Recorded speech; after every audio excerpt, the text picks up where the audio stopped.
Good day and welcome to the Business Success Network podcast.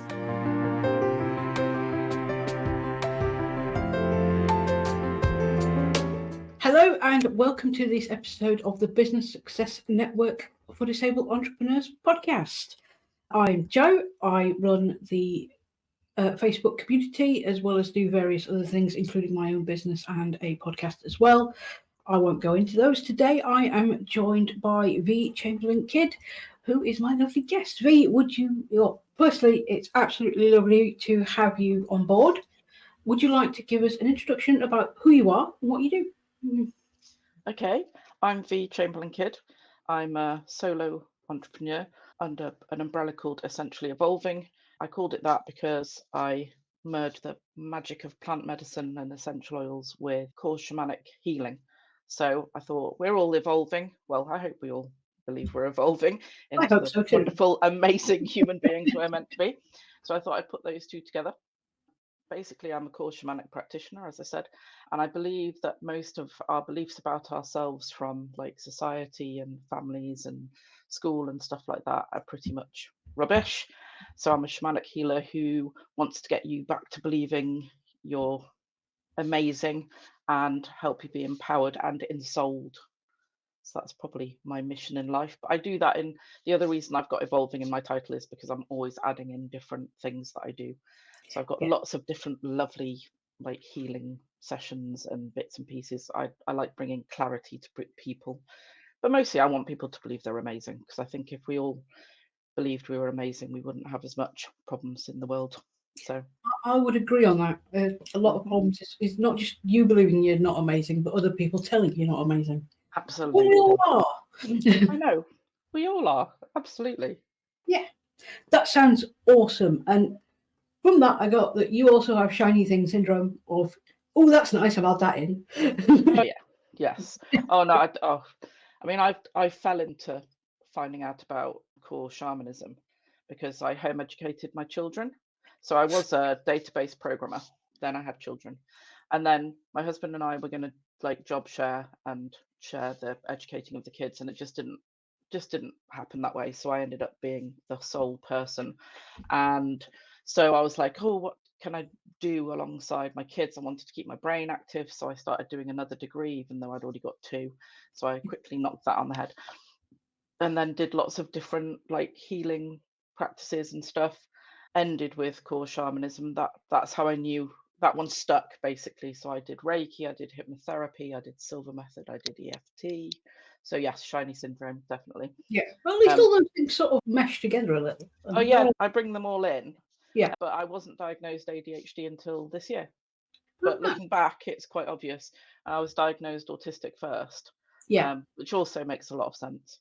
But then I look back at what I did over the lifetime and go, oh, that explains so much. Did people mention symptoms and things and you go, stop talking about me? Yeah, what are you saying?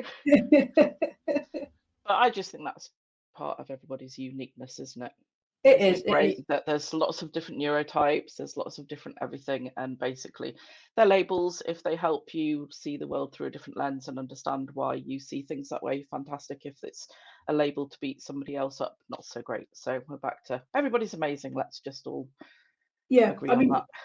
My husband is most likely autistic, and he doesn't want a diagnosis. He doesn't care that much, but it framed everything that he's done in his life when he sort of somebody pointed it out to him, and kind of he made an offhand comment that I have ADHD symptoms because I have a tendency to hyperfocus a lot.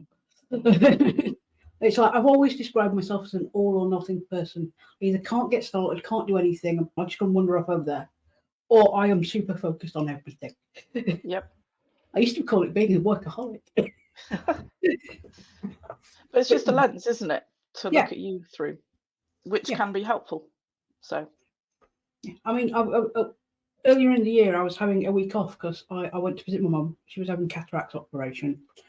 And one of my mums, I struggle to focus a little bit because she'll talk to me and ask me questions. And, can we just do this? So getting any big jobs done is out of the question. And one of my co-hosts of the other podcast I do mentioned, well, it'd be nice to have a website. I think within 24 hours I've built it. It's like, yes, we can. done. Look, here it is. Yeah, I haven't SEO'd it or anything yet because that's extra bits. I might do it when I'm in the next week because I'm back at mum's for a second cataract operation, and I'm actually up to date on most of my work. Don't tell my Don't tell anyone. Yeah, don't tell anyone. More will flow in. But yeah, I completely get it. Other than wanting people to know that they're amazing humans, what drew you to all the shamanic stuff?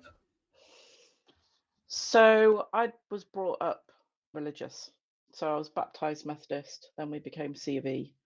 In fact, my dad, who was a solicitor, ended up training and becoming a Church of England priest. I know it's a great swerve, but maybe he was also ADHD, who knows? And so I knew I had a spiritual side that needed like honoring in some way, but I don't like hierarchical things. Hello, autistic me. Yeah. And so I actually went on it. It was on a course that I went on to try and deal with some anger issues I was having. And they talked about the quadrinity. So you have a body, you have an emotional side, an intellectual side, and you have a spirit. And so I was like, yeah, I've been neglecting that because I'd just gone, don't want to be spiritual because I didn't want to be associated with church. So I don't have a problem with Christianity as such. I just have a problem with the hierarchy side of things. Yeah. And so it's like, how do I honor my spiritual side? And it was weirdly enough my dad who had a book about shamanism. So it's like, how did that happen? You're a priest. Because he had an inkling that he believed that Jesus was a shaman. Yeah. So that's a whole different, we could do a whole podcast on that. So I was like, oh, that's interesting. So I ended up reading the book that he had and then went and got a soul retrieval. So that was my first sort of experience. And that led to just some amazing stuff happening in my life. I was just like, well, this is weird. So I thought I'd train in it because I am a magpie and was collecting lots of things. So I did like the intro courses and everything. And then they were doing a practitioner 3-year course. And I was like, I'll do that just for me. I wasn't going to do it as a job. And then I just thought, I can't keep this. When you find something, it's like, I cannot keep this to myself. This is life changing for anybody who may be in the same position as me, spiritually curious, but don't want to do any of the religion things because for whatever reason. So that's how I got into that. And then I wanted to bring plant medicine into it, but I didn't want to learn. Weirdly enough, that sort of put a bit of a stop to wanting to do loads of courses. I didn't want to become a herbalist or anything. So I found essential oils, so I brought that in as well. So it was all a bit by accident, but it stuck. So I mean, that was back in. I know they're great. It's great, isn't it? Because the ones that stick, those are the ones that are making the difference. Yeah. And then it's just all about finding your true soul, your wild soul, being who you're truly meant to be. So it just fitted with me wanting people to believe they're amazing, they're brilliant as they are. Nature wants you to be you, like wholly you, like you've got a place in this web of life, and for that web to work properly, you have to be you. And a lot of, like, even home educating the kids, it was all around their self-agency, autonomy, believing they're amazing, not wanting to homogenize people or kids going to that sort of thing. So it's trying to find who you truly are and being that, and then wholly embodying and souling that wonderfulness. So basically, you don't have to fit in the box they want you to fit in. No. Go be you. In fact, get out of the box, because unless it helps you. If the box helps you be who you need to be, stay in the box. But carry it with you. Yeah, but you are part of this amazing planet that we live on, and you need to be amazingly you. So how do we best get people back to that? And I think we've lost that connection with our wild soul. Yeah, I'd agree with that. Yeah, that all sounds absolutely amazing. So the next question I have for you is one we ask everybody that comes on this podcast, whether it's this version or the women's version or any of them. And no answer is ever the same, but they all have something in common. So I'm going to ask you, what does business success look like to you? Yeah. It's a big question.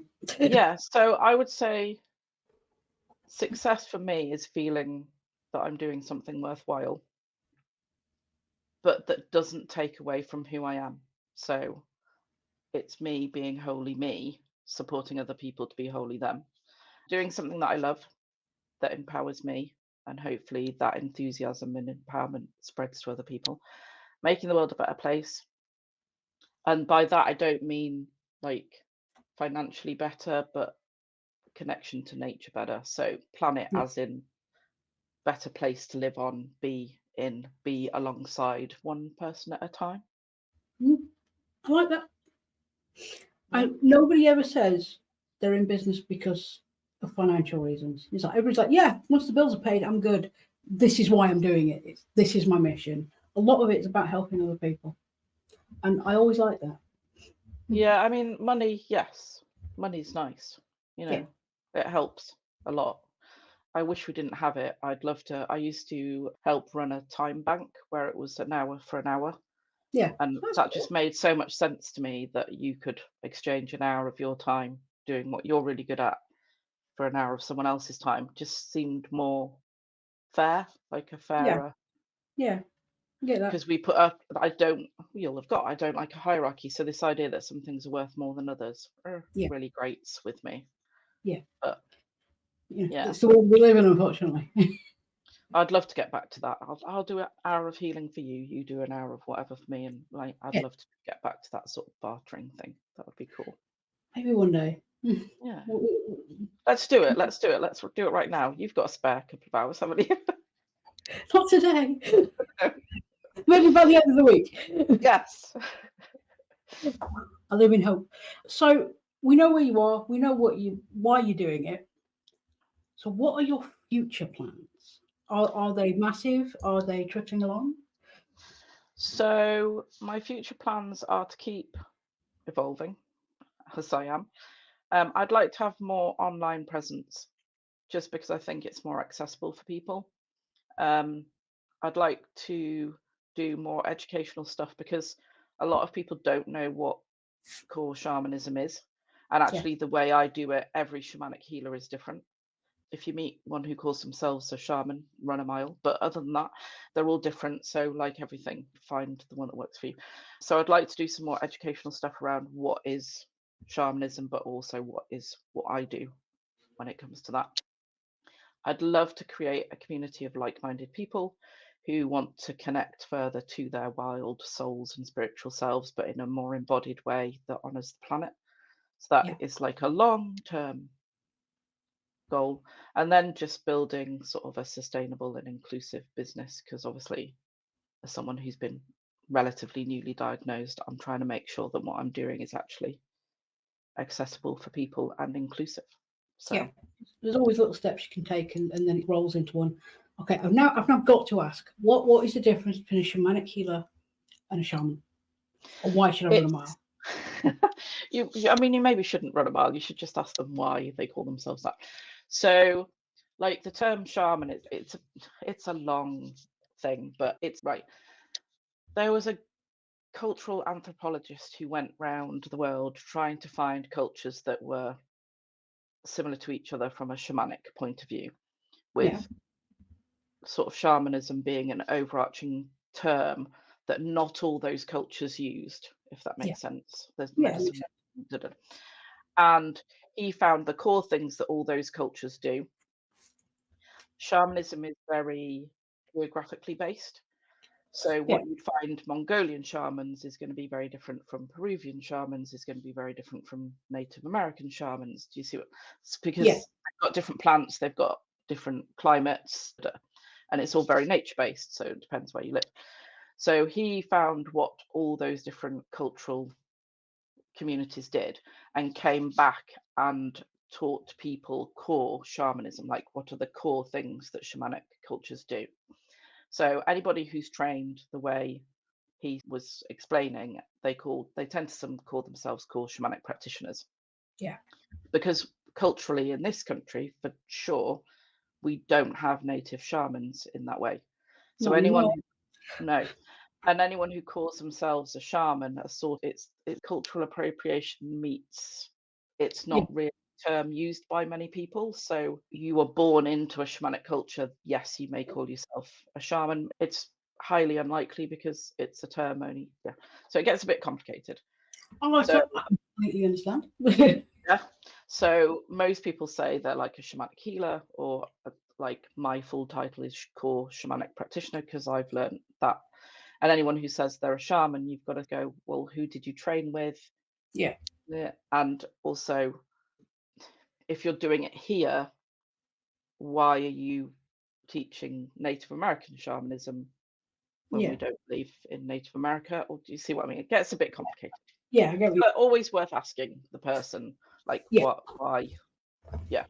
And unless you've somehow like studied with Picts and Druids, it's not native here. No, and even that, they've probably got similar things where it's like, yeah, Yeah. yeah, Brilliant, done. Fabulous. can of worms. Put it back Can in. of Yeah, yeah, worms. yeah. All right, so I'm going to ask you 2 questions on the next one. I know I said this before, but hey ho. I love it. Just wing it. Go for it. Yeah, that's what I do with most. Yeah.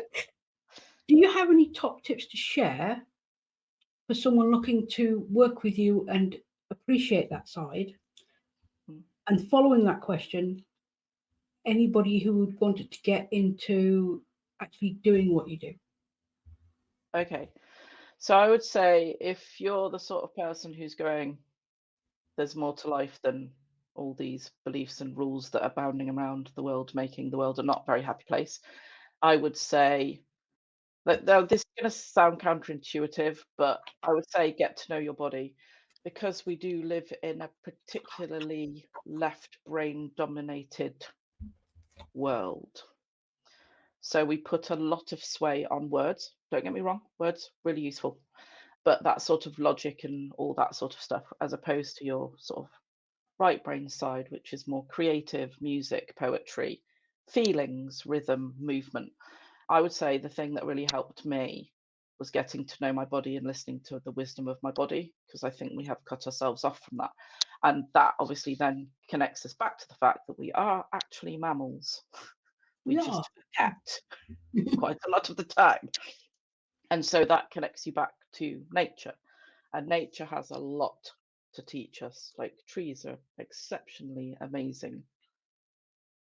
So mushrooms. Oh, that we could do a whole thing on the magic of mushrooms. Oh, yes. And plants. So Yeah.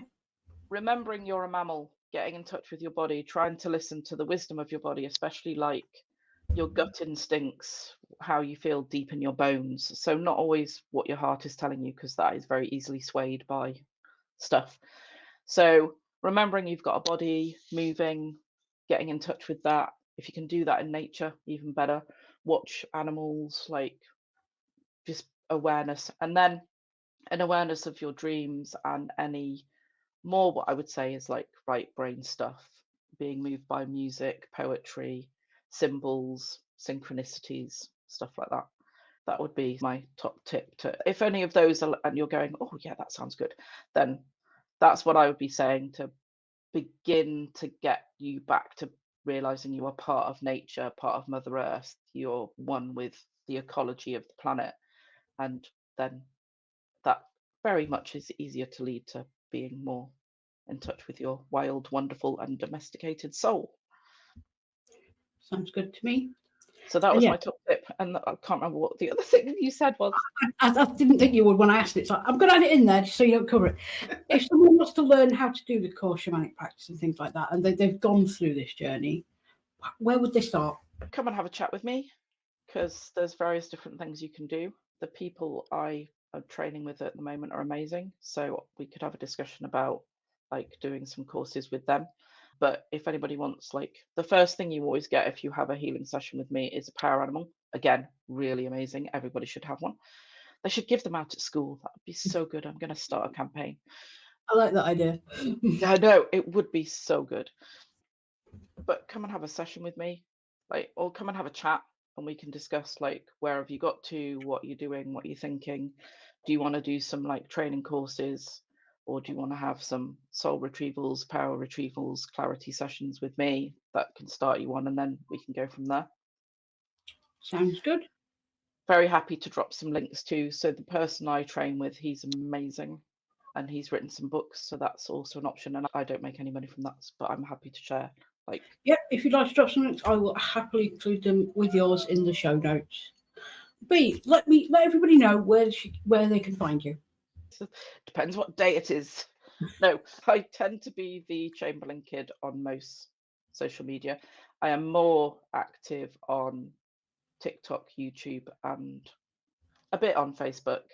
My website is www.essentiallyevolving.co.uk.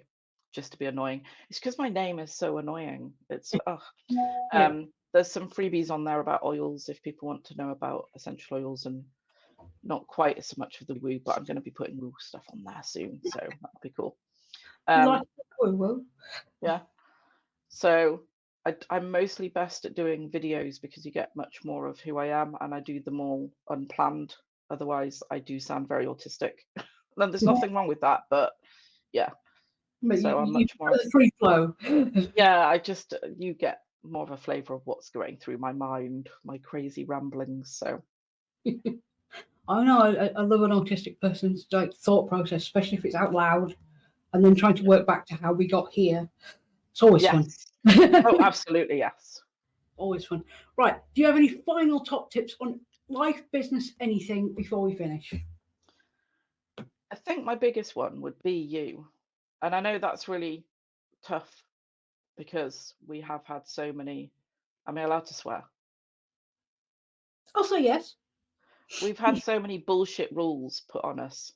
And you know that for sure if you meet people from different cultures or different places, because their bullshit rules are quite often different to yours. And that's how you know they're bullshit. So I'd say, like, even if you don't do anything else, be aware that those little voices that you have floating around your head aren't always doing the best for you. And that's why I'd say get to know your body. I had an example the other day. Something happened with my husband, and I got that little voice going, "Oh, that just shows they don't care." And I just stopped and went, "No, hang on a minute. I know that's not true. Somebody trying to get in touch with you. I love that." That's not true. And I just stopped and went, right, okay, where's that coming from? Where is that bullshit little voice coming from? And it went right back to something that had happened at school. I thought, okay, I thought I dealt with that, but I hadn't. So I went and then did like some little shamanic work on that, and went, because I don't want to be sitting there thinking my husband doesn't love me, because I know deep in my bones that he does. And it was just this thing. So it's trying to catch those things before they happen. And the easiest way to do that is, I think, to get in touch with your body and start listening to what is your body telling you, and then tap into like that more creative side. And I think there's a lovely quote from Bill Plotkin, who wrote Soulcraft. The world cannot fully express itself without each of us fully expressing ourselves. I like that. And that is a fantastic quote to end on. So thank you, V, for coming to join me. And yeah, everybody go check her out. She's awesome. And if you're not part of the Disabled Entrepreneurs Facebook group, please do come join us. We have lots of fun, and I do this here podcast every so often. But yeah, I've been Jo. I am very busy, so my brain is not working. It's very warm in this room. And I will see you next time in 2 weeks for the next one. And I can't remember again who it is because everything's now out of order. So I will see you next time. Thank you again, V, for coming to join me. Thank you.